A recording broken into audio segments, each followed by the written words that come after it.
اللہ تبارک و تعالی جل جلالہ و عم نوالہ و اتم برہانہ و اعظم شانہ کی حمد و ثنا حضور نبی اکرم نور مجسم شفیع معظم صلی اللہ علیہ وسلم کے دربار گوہربار میں ہدیہ درود و اسلام کا نذرانہ عرض کرنے کے بعد رب ذوالجلال کے فضل اور توفیق سے ہم سب کو نماز جمعہ میں شرکت کی سعادت حاصل ہو رہی ہے۔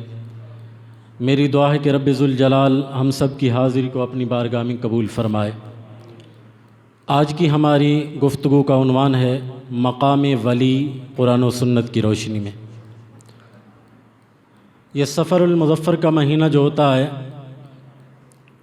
اس کے اندر اللہ کے بہت سارے ولیوں کا عرس مبارک ہوتا ہے، جس میں بالخصوص بر صغیر پاک و ہند کی عظیم روحانی شخصیت جن کو زمانہ داتا گنج بخش علی حجویری کے نام سے یاد کرتا ہے، آپ کا عرس مبارک بھی اسی ماہ مبارک میں تھا جو کل اختتامی دعا ہوئی، اور اہل سنت کے امام اعلیٰ حضرت امام احمد رضا خان فاضل بریلوی رحمۃ اللہ علیہ کا عرس مبارک بھی اسی ماہ کی 25 تاریخ کو ہوتا ہے۔ یقیناً یہ اللہ کے جتنے بھی ولی ہیں ان کا مقام و مرتبہ قرآن و حدیث کی روشنی میں اتنا بلند ہے کہ عام انسان کی سوچ کی پرواز اتنی نہیں کہ جتنا ان اللہ کے ولیوں کا مقام و مرتبہ ہے۔ یہ اور بات ہے کہ آج جب اللہ کے ولی کا نام آتا ہے تو کچھ لوگ معاذ اللہ ان کی سوچ فوراً ان درباری پیروں کی طرف چلی جاتی ہے کہ جنہیں اللہ کا قرب حاصل نہیں ہوتا بلکہ وہ معاذ اللہ شریعت کے باغی ہوتے ہیں۔ تو لوگ کہتے ہیں کہ یہ پیر کچھ نہیں کر سکتے، ان سے ملتا کچھ نہیں، یہ اللہ کے ولی نہیں۔ ہمارا بھی یہی نظریہ اور عقیدہ ہے، جو شریعت کا مخالف ہو وہ اللہ کا ولی نہیں ہوتا، جو نبی علیہ السلام کی سنت کا مخالف ہو وہ اللہ کا ولی نہیں ہوتا، اگرچہ وہ کرامات دکھانے کے لیے لوگوں کو جھانسا دے کہ میں دم کرتا ہوں تو یہ ہو جاتا ہے، میں کسی کا ہاتھ پکڑتا ہوں تو یہ ہو جاتا ہے، لیکن اگر وہ شریعت محمد صلی اللہ علیہ وسلم کے خلاف چلتے ہوئے ہوا میں اڑ بھی رہا ہو تو اہل سنت کا یہ نظریہ ہے وہ ہوا میں اڑتا ہوا بھی اللہ کا ولی نہیں ہوگا۔ ہاں ایک کٹیا میں بیٹھ کے جنگل بیابان میں نہ اس کے پاس کوئی کرامتوں کا مجموعہ ہے نہ لوگوں کا رش ہے، وہ ایک تنہائی کے مقام پہ بیٹھ کے اللہ اللہ کر رہا ہے۔ تو اہل سنت کا یہ عقیدہ ہے اگر وہ شریعت محمد صلی اللہ علیہ وسلم کی روشنی میں اللہ کو راضی کر رہا ہے تو ایک بھی کرامت نہ دکھانے والا اللہ کا ولی ہو سکتا ہے، کیونکہ کتنی اللہ کے وہ ولی بھی گزرے ہیں کہ جن سے کوئی ایک کرامت کا بھی ظہور نہیں ہوا۔ یعنی آج ہمارا نظریہ اور ہماری سوچ یہ بن گئی، جو ہی کسی کو کہا جائے کہ یہ اللہ کا ولی ہے تو کہتا ہے اس کی کرامت کیا ہے، فوراً اس کی کرامت کو پوچھا جاتا ہے۔ اگر یہ اللہ کا ولی ہے تو اس کی کرامت کیا ہے؟ کرامت جو ہے یہ اللہ کے ولی کے لیے اس کا ظہور ہونا یہ ضروری نہیں۔ اللہ کے ولی وہ بھی ہیں کہ جن سے کبھی زندگی میں ایک کرامت کا ظہور نہیں ہوا، لیکن وہ اللہ کے اتنے برگزیدہ بندے اور ولی ہیں کہ جن کے بارے میں میرے محبوب علیہ السلام نے فرمایا تھا، سرکار فرماتے ہیں اللہ کے کچھ ایسے بندے بھی ہیں کہ جن کے کپڑے جو ہیں وہ پھٹے پرانے ہیں، تو سرکار فرماتے ہیں ان کے بال اگرچہ بکھرے ہوئے ہوں لیکن ان لوگوں کا اللہ کے ہاں مقام یہ ہے اگر وہ رب پہ قسم اٹھا لیں یا اللہ تجھے قسم ہے فلاں کام کرنا ہے تو کہا رب ذوالجلال ان کی قسم کو ضرور پورا فرماتا ہے۔ ان کی زبان، ان کی قسم اللہ تبارک و تعالیٰ کے نزدیک ان کا مقام و مرتبہ یہ ہے، اگر وہ اللہ کی بارگاہ میں قسم اٹھا لیں تو رب ذوالجلال ان کی قسم کو ضرور پورا فرماتا ہے۔ اس بنیاد پہ یہ جو اللہ کے ولی ہوتے ہیں ان کی ولایت کا دار و مدار کرامت پہ نہیں بلکہ یہ اللہ کے رضامندی اور اللہ کے قرب پہ ہے۔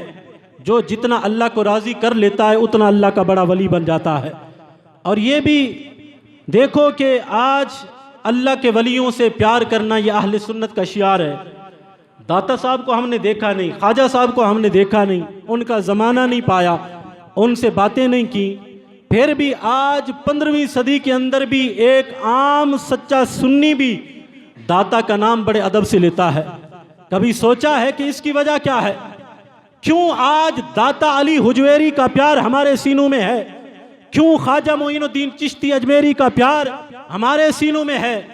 اس کی وجہ یہی ہے کہ اللہ کا قرآن کہتا ہے ان الذین آمنوا وعملوا الصالحات، بے شک وہ لوگ جو ایمان لائے اور اچھے عمل کیے، سیجعل لهم الرحمن ودا، اللہ فرماتا ہے جو ایمان لا کے پھر اچھے عمل کرتا ہے، نیک عمل کرتا ہے، اللہ اس کی محبت لوگوں کے دلوں میں ڈال دیتا ہے، اللہ ان کی محبت لوگوں کے دلوں میں ڈال دیتا ہے۔ تو خوش بخت ہیں وہ لوگ جن کے سینے میں داتا علی حجویری کی محبت ہے، کیونکہ یہ محبت کوئی عام نہیں۔ رب کا شکر ادا کرو کہ اللہ نے ہمارے سینوں کو یہ محبت عطا فرمائی ہے، اور یہ محبت کا سبق جو ہے یہ ملا کہاں سے ہے؟ میرے محبوب علیہ السلام کا فرمان مشکات شریف کے اندر موجود ہے۔ سرکار فرماتے ہیں کہ رب ذوالجلال جب کسی بندے کو اپنا محبوب بناتا ہے تو کیا ہوتا ہے؟ سرکار علیہ السلام فرماتے ہیں رب ذوالجلال حضرت جبریل کو بلاتا ہے تو خالق کائنات جل جلالہ فرماتا ہے یا جبریل انی احب فلانا فاحبہ، رب جبریل کو فرماتا ہے جبریل فلاں بندہ فلاں علاقے میں رہنے والا، میں رب اس سے پیار کرتا ہوں، جبریل تو بھی اس سے پیار کر، میں رب اس سے پیار کرتا ہوں تو بھی اس سے پیار کر۔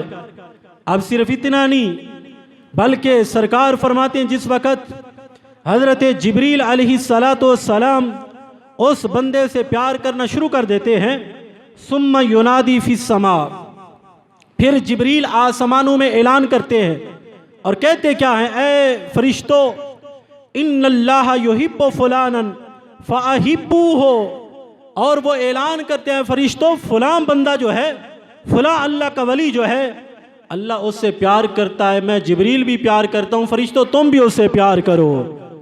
یہ سرکار فرماتے ہیں اللہ کے اس ولی سے پھر سارے فرشتے بھی پیار کرنا شروع کر دیتے ہیں۔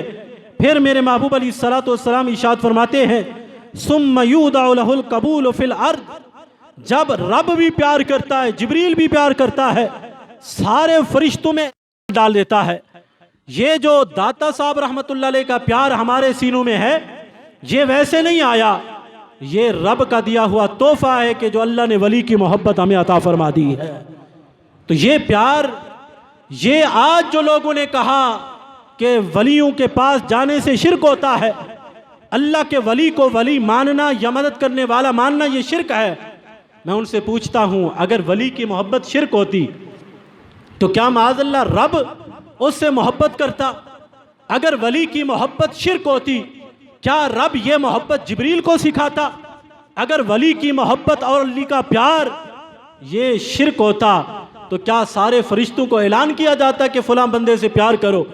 پتہ چلا اللہ کے ولی کا پیار یہ شرک نہیں، یہ رب کا دیا ہوا تحفہ ہے جو عرش سے رب نے عطا فرمایا ہے۔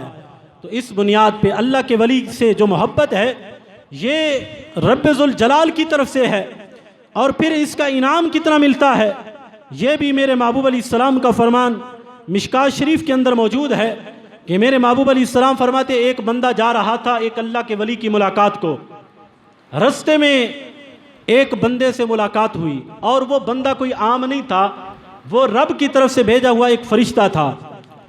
جب اس بندے سے اس کی ملاقات ہوئی تو فرشتہ پوچھتا اینا تریدو، کہاں کا ارادہ ہے؟ تو یہ بندہ آگے سے کہتا ہے کہ فلاں بستی میں ایک اللہ کا ولی رہتا ہے، میں اس سے ملنے جا رہا ہوں۔ اب دیکھو گھر سے نیت کر کے جا رہا ہے کہ میں اللہ کے ولی سے ملاقات کروں۔ اب رستے میں وہ فرشتہ ملتا ہے، انسانی شکل میں ہے، پوچھتا ہے اینا تریدو، کہاں کا ارادہ ہے؟ وہ کہتا ہے فلاں بستی میں ایک ہستی ہے جسے دیکھنے کو میری آنکھ ترستی ہے، میں اس اللہ کے ولی کی ملاقات کو جا رہا ہوں۔ اب میرے محبوب علیہ السلام فرماتے ہیں آگے سے فرشتہ پوچھتا ہے کیا اس بندے کا تجھ پہ کوئی احسان ہے کہ جس کی بنیاد پہ تو اسے ملنے جا رہا ہو؟ یعنی زندگی میں کبھی اس نے تجھ پہ احسان کیا، اس احسان کے بدلے میں تو اس کی ملاقات کو جائے؟ تو آگے سے بندہ کہتا ہے نہیں، اس نے زندگی میں مجھ پر کوئی احسان نہیں کیا، بلکہ میں تو اس سے پیار صرف اللہ کی رضا کے لیے کرتا ہوں، اور میرا اس سے جو تعلق ہے صرف اللہ کی وجہ سے ہے، کیونکہ وہ اللہ کا محبوب ہے تو مجھے بھی محبوب ہے۔ تو میرے محبوب علیہ السلام فرماتے ہیں جس وقت اس بندے نے یہ کہا، آگے سے فرشتہ بول پڑا اور کہتا کیا ہے؟ کہتا ہے کہ میں اللہ کی طرف سے بھیجا ہوا فرشتہ ہوں، میں کوئی انسان نہیں ہوں، مجھے رب نے بھیجا ہے۔ اور رب نے بھیجا کیوں ہے؟ سرکار فرماتے ہیں فرشتہ کہنے لگا رب نے اس لیے بھیجا کہ تم جا کے اس بندے کو پیغام دے دو کہ تو نے میرے ولی کو اپنا محبوب بنایا، میں نے تجھے اپنا محبوب بنا لیا ہے۔ تیرے دل میں میرے ولی کا پیار آیا تو میں نے تجھے بھی اپنا محبوب بنا لیا ہے۔ تو کیا شان ہے اللہ کے ولی کی کہ جب بندہ اس سے پیار کرتا ہے تو یوں سمجھے جب اللہ تبارک و تعالیٰ کے ولی سے پیار کرے گا تو رب اس سے پیار فرما دیتا ہے۔ تو اس بنیاد پہ اللہ کے ولی کا جو پیار ہے اس کا بڑا فائدہ ہے، اور یہ بھی میرے آقا علیہ الصلوۃ والسلام کا فرمان ہے کہ قیامت والے دن رب ذوالجلال دو شخصوں کی خود ملاقات کرائے گا۔ کون سے دو شخص؟ فرمایا جو دنیا میں اللہ کے لیے ایک دوسرے سے محبت کرتے تھے، یعنی داتا صاحب رحمۃ اللہ علیہ سے کوئی رشتہ داری کی وجہ سے تم پیار نہیں کرتا، خواجہ معین الدین چشتی اجمیری سے کوئی رشتہ داری کی وجہ سے تو پیار نہیں کرتا، جو بھی پیار کرتا ہے اس لیے کرتا ہے کہ یہ اللہ کے ولی ہیں، اللہ کی نسبت کی وجہ سے اللہ کے ولیوں سے پیار کرتا ہے۔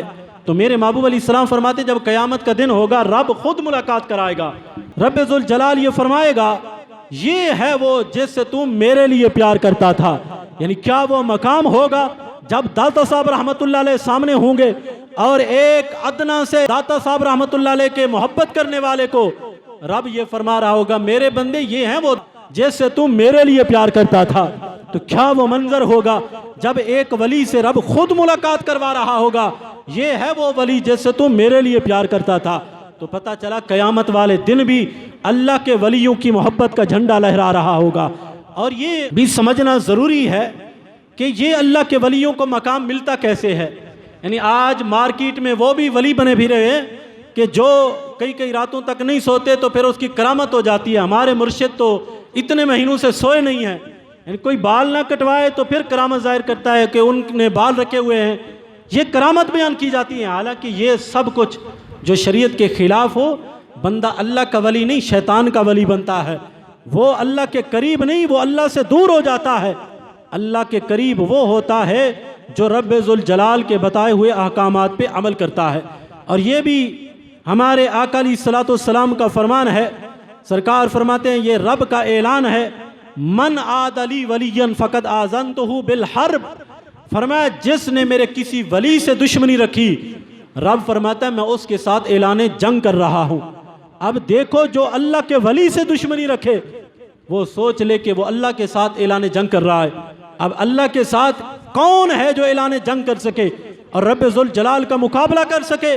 تو اس بنیاد پہ اللہ کے ولیوں سے عداوت نہیں کی جاتی بلکہ اللہ کے ولیوں سے پیار کیا جاتا ہے، اور اس پیار کا جو بدلہ ملتا ہے رب کعبہ کی قسم ہے جب اللہ کے ولی کی محبت میں اس بستی کی طرف بھی بندہ جاتا ہے اس کا بیڑا بھی پار ہو جاتا ہے۔ یہ بھی مسلم شریف کی حدیث ہے، میرے آقا علیہ السلام فرماتے ہیں پہلی امتوں میں ایک شخص تھا اس نے 99 قتل کیے تھے، آخر کار اسے یہ توفیق ملی کہ میں توبہ کروں، کیوں میں گناہ کرتا رہا، کیوں لوگوں کو ناحق قتل کرتا رہا۔ اس نے پوچھا علاقے میں سب سے بڑا عالم کون ہے؟ اسے بتایا گیا فلاں بستی میں ایک عالم ہے، ان سے جا کے پوچھو۔ یہ بندہ جاتا ہے ان کے پاس اور پوچھتا ہے میں نے بڑے بڑے گناہ کیے، ان گناہوں میں ایسے قتل بھی ہیں جو 99 قتل میں نے کیے ہیں، کیا آپ بھی میری توبہ قبول ہو سکتی ہے؟ اس عالم نے کہا تو نے اللہ کے بندوں کے 99 قتل کیے ہیں، اب تیری توبہ قبول نہیں ہو سکتی۔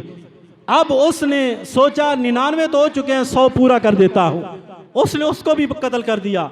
میرے محبوب علیہ السلام فرماتے ہیں کچھ دنوں کے بعد پھر اسے خیال آیا مجرم بڑا ہوں، مرنے سے پہلے توبہ کر لوں۔ پھر پوچھتا ہے کوئی اور علاقے میں بڑا عالم ہے کہ میں اس کے پاس جاؤں کہ میری توبہ کیسے قبول ہوگی؟ تو سرکار فرماتے ہیں جس وقت یہ ارادہ لے کے نکلا کسی نے کہا فلاں علاقے میں چلے جاؤ، وہاں ایک اللہ کا ولی رہتا ہے، اس سے جا کے پوچھو، شاید وہ تمہیں کوئی رستہ بتا دے، شاید تمہاری توبہ قبول ہو جائے۔ اب تقدیر دیکھو، یہ اپنے گھر سے نکلتا ہے، جا رہا ہے اس اللہ کے ولی کی ملاقات کے لیے کہ میں جا کے اس سے پوچھوں کہ میری توبہ کیسے قبول ہوگی۔ سرکار فرماتے ہیں رستے میں ہی اسے موت آ جاتی ہے۔ جب موت آتی ہے تو انداز کیا ہے؟ یہ اپنے آپ کو زمین پہ جب گرتا ہے تو سینے کے بل آگے چلنے کی کوشش کرتا ہے، کاش میں اس بستی تک پہنچ سکوں اور اپنی توبہ کے بارے میں پوچھ کے میں توبہ کر کے مروں۔ سرکار فرماتے ہیں اس کی موت آ جاتی ہے، وہ فوت ہو جاتا ہے۔ مرتا ہے تو دونوں فرشتے آ جاتے ہیں، عذاب والے بھی اور جنت والے بھی۔ عذاب والے آ کے کہتے ہیں یہ ہمیں دو، ہم اسے لے کے جائیں گے، کیونکہ اس نے 100 قتل کیے ہوئے ہیں، مجرم بڑا ہے، گناہگار بڑا ہے، ہم اسے جہنم میں ڈالیں گے۔ تو جو جنت والے فرشتے تھے کہتے ہیں ٹھیک ہے مجرم بڑا تھا، لیکن یہ بھی تو دیکھو نادم تو تھا، توبہ کرنے جا رہا تھا، وہ کون سا جرم کرنے جا رہا تھا؟ وہ اللہ تبارک و تعالیٰ کی بارگاہ میں توبہ کے لیے جا رہا تھا، وہ ایک اللہ کے ولی کی ملاقات کو جا رہا تھا۔ اب فرشتوں دونوں کا جب آپس میں یہ مکالمہ ہوا تو رب ذوالجلال نے ایک اور فرشتے کو بھیجا، فرمایا تم جا کے ان کا فیصلہ کرو۔ اب وہ فرشتہ آ کے فیصلہ کیا کرتا ہے؟ وہ کہتا ہے تم کہتے ہو وہ توبہ کرنے جا رہا تھا، دوسرے کہتے ہیں نہیں وہ گناہگار بڑا تھا۔ اب زمین کو ناپ لو، اگر تو اس اللہ کے ولی کے قرب میں زیادہ پہنچ چکا تھا تو پھر جنت والے فرشتے اسے لے جائیں، اور اگر درمیان سے ابھی پیچھے ہے، اس اللہ کے ولی اور اس کے گھر کے درمیان جو آدھا فاصلہ بنتا ہے اس سے بھی پیچھے ہے، تو پھر اس کو جہنم والے فرشتوں کے حوالے کیا جائے۔ تو میرے محبوب علیہ السلام فرماتے ہیں جس وقت اس زمین کو ناپا گیا، ایک بلشت جو ہے وہ اللہ کے ولی کے قرب میں تھا، یعنی جہاں درمیان اور سینٹر بنتا تھا اس سے ایک بلشت وہ اللہ کے ولی کی بستی کی طرف تھا، تو رب ذوالجلال نے اس کو جنت کا فیصلہ فرما کے اسے جنت عطا فرما دی۔ آپ دیکھو اللہ کے ولی کے قرب میں جانے والا جب ایک بلشت اللہ کے قریب ہوتا ہے، اللہ تبارک و تعالیٰ کے ولی کے قریب ہوتا ہے، تو رب ذوالجلال اس کو جنت عطا فرما دیتا ہے۔ تو یہ شان ولایت ہے، یہ ان ولیوں کی بات ہو رہی ہے جن کے بارے میں بخاری شریف کے اندر ہے۔ میرے آقا علیہ الصلوۃ والسلام ارشاد فرماتے ہیں، خالق کائنات جل جلالہ فرماتا ہے کہ میرا بندہ فرضوں کے بعد یعنی فرائض ادا کرتا ہے، پھر نوافل ادا کرتا ہے، اور نوافل اتنے پڑھتا ہے یہاں تک کہ وہ مجھے راضی کر لیتا ہے۔ اللہ فرماتا ہے نفل پڑھ پڑھ کے مجھے جب وہ راضی کر لیتا ہے تو رب فرماتا ہے میں اس کے ہاتھ بن جاتا ہوں جن ہاتھوں سے وہ پکڑتا ہے، میں اس کے پاؤں بن جاتا ہوں جن پاؤں سے وہ چلتا ہے، میں اس کے کان بن جاتا ہوں جن کانوں سے وہ سنتا ہے۔ آج لوگ حیران ہیں کہ اللہ کے ولی کے سننے کی طاقت یہ کہاں سے آئی؟ تو سرکار کی حدیث بتا رہی ہے یہ ویسے نہیں ہے، یہ رب کی دی ہوئی طاقت ہے، جو رب نے فرمایا جب بندہ مجھے راضی کر لیتا ہے، میرا ولی بن جاتا ہے، میں اس کے کان بن جاتا ہوں جن کانوں سے وہ سنتا ہے۔ مطلب کیا ہے؟ کان اس ولی کے ہوتے ہیں، سننے کی طاقت رب کی ہوتی ہے، ہاتھ اس ولی کے ہوتے ہیں، پکڑنے کی طاقت رب کی ہوتی ہے۔ تو یہ شان ولایت ہے جس کو احادیث کے اندر واضح طور پہ بیان کیا گیا۔ اب یہاں پہ حضرت جرجیس علیہ السلام کے زمانے کا ایک واقعہ المجالس السنیہ کے اندر ہے۔ حضرت جرجیس علیہ السلام کا زمانہ تھا، ایک بادشاہ بھگوڑا تھا جس نے خدائی کا معاذ اللہ دعویٰ کر دیا۔ اب جب اس نے خدائی کا دعویٰ کیا اور لوگوں کا کہا کہ میں خدا ہوں معاذ اللہ، کچھ عرصے کے بعد قحط پڑا، بارش نہیں ہو رہی تھی، لوگ اکٹھے ہو کے آئے، تو نے خدائی کا دعویٰ کیا ہے تو ہمارے تو بچے پانی کی پیاس کی وجہ سے مر رہے ہیں، کھیت سوکھ گئے، کوئی بارش ہی برسا۔ تو وہ شخص جو تھا معاذ اللہ بادشاہ چلا گیا وقت کے نبی حضرت جرجیس علیہ السلام کے پاس، اور جا کے کہتا کیا ہے؟ کہتا ہے اللہ کے نبی تم جب اللہ سے ملاقات کے لیے جاؤ تو تم نے اللہ کو پیغام دینا ہے کہ بارش برسا، نہیں تو میں وہ کروں گا کہ تیری خدائی دیکھتی رہ جائے گی۔ معاذ اللہ طرح کی اس نے دھمکی لگا دی۔ اب جب حضرت جرجیس علیہ السلام کی رب سے ملاقات ہوئی تو رب ذوالجلال نے فرمایا میرے نبی اس بادشاہ کا پیغام نہیں دیا۔ حضرت جرجیس علیہ السلام عرض کرتے ہیں باری تعالیٰ تو جانتا ہے اس کی بکواسات میں آپ کے دربار میں کیسے پیش کروں؟ تو رب ذوالجلال نے فرمایا جرجیس جب تم دوبارہ اس سے ملو اس سے پوچھنا کہ تو نے کس بنیاد پہ یہ دھمکی لگائی ہے کہ تو مجھ سے جنگ کرے گا، میری خدائی دیکھتی رہے گی، تو کیا کرے گا؟ تو حضرت جرجیس علیہ السلام جب واپس آئے اس بادشاہ کے پاس گئے کہ تو نے جو اللہ کو معاذ اللہ دھمکی لگائی، تو جانتا بھی ہے کہ تو جھوٹا ہے اور میرے رب کی قدرتیں کامل ہیں، تو کیا کرے گا؟ بادشاہ کہنے لگا ہاں ٹھیک ہے، میں بھی جانتا ہوں میں جھوٹا ہوں، میں کر کچھ نہیں سکتا، تیرے رب کے ساتھ میں جنگ کا اعلان تو کر چکا ہوں، جنگ کر نہیں سکتا، لیکن ہاں ایک طریقہ میں بھی جانتا ہوں، تیرے رب کو تو میں کچھ نہیں کہہ سکتا، تیرے رب کے ولیوں کے ساتھ میں دشمنی رکھوں گا، ان کو قتل کروں گا، انہیں شہید کروں گا، میں یہ کچھ کروں گا۔ اب جب دوبارہ رب سے ملاقات ہوئی تو حضرت جرجیس علیہ السلام نے عرض کی باری تعالیٰ وہ بندہ بڑا بھگوڑا نکلا، اس نے کہا میں رب کو تو کچھ نہیں کر سکتا، اللہ کے ولیوں کو قتل کروں گا اگر بارش نہ ہوئی۔ تو رب ذوالجلال نے فرمایا جرجیس جب تم جاؤ تو اسے کہنا میرے ولیوں کو کچھ نہ کہو، میں آج ہی بارش برسا دیتا ہوں۔ اب دیکھو جب حضرت جرجیس علیہ السلام واپس آئے، آ کے پیغام دیا کہ تو اللہ کے ولیوں کو کچھ نہ کہے، اللہ بارش برسا دے گا۔ بارش ہوئی، یہ بڑا خوش تھا، ٹہلتا ٹہلتا باہر نکلتا ہے، اور جب باہر آیا تو دل میں خیال آیا جس رب کے ولیوں کا یہ مقام ہے، اللہ نے اپنے ولیوں کی وجہ سے میری دشمنی کو نہیں دیکھا، اس نے اپنے ولیوں کو یہ مقام دیا ہے، ان کے مقام ولایت کی وجہ سے میری دشمنی نہیں دیکھی، بارش برسا دی ہے، اس رب کا ضرور کلمہ پڑھنا چاہیے۔ یہ آ کے حضرت جرجیس علیہ السلام سے عرض کرتا ہے جرجیس مجھے بھی اس رب کا کلمہ پڑھاؤ، میں بھی اس رب بندہ بننا چاہتا ہوں جس نے اپنے ولیوں کو یہ مقام عطا فرمایا ہے۔ تو پتہ چلا اللہ کے ولیوں کی وجہ سے ایک بھگوڑے بادشاہ کو ایمان نصیب ہوا، وہ سمجھ گیا جو اللہ کے ولی ہوتے ہیں ان کا مقام رب کے دربار میں کتنا ہوتا ہے۔ دعا کرتے ہیں کہ رب ذوالجلال ہم سب کو اللہ کے ولیوں کے ساتھ محبت کرنے کی توفیق عطا فرمائے۔ آمین۔ وآخر دعوایا ان الحمد للہ رب العالمین۔